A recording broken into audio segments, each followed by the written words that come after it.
Today I'm going to be talking to you about the Auditor-General of South Africa's report on national and provincial governments.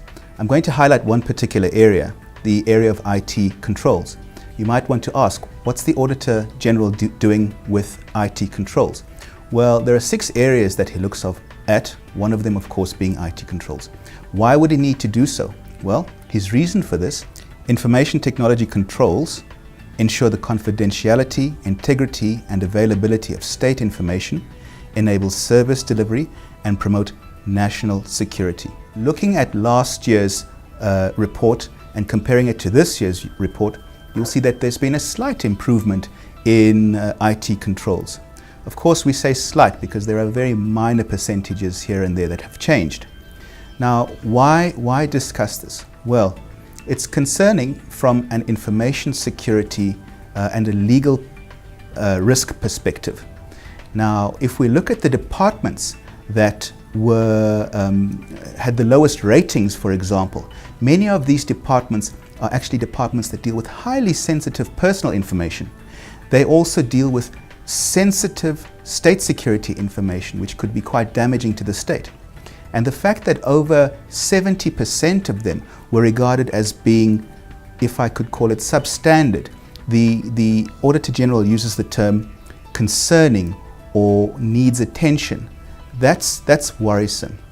And why is it worrisome from a legal perspective? Well, there's the Personal Protection of Personal Information Act, which could well be breached. There are potential non-compliance aspects with that. There are aspects from a risk perspective because some of the national information or security information that is held could quite easily be stolen, hacked and used for ulterior purposes. We've all seen recently the hacks that have occurred on the US Post Office, on the White House.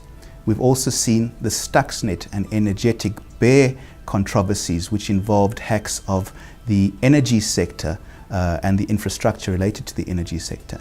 So because this is quite concerning and because there are quite clear legal risks that come out of this, it's important that these state departments take this particular issue even more seriously than they have in the past. There is a solution to this. Government departments don't need to reinvent the wheel.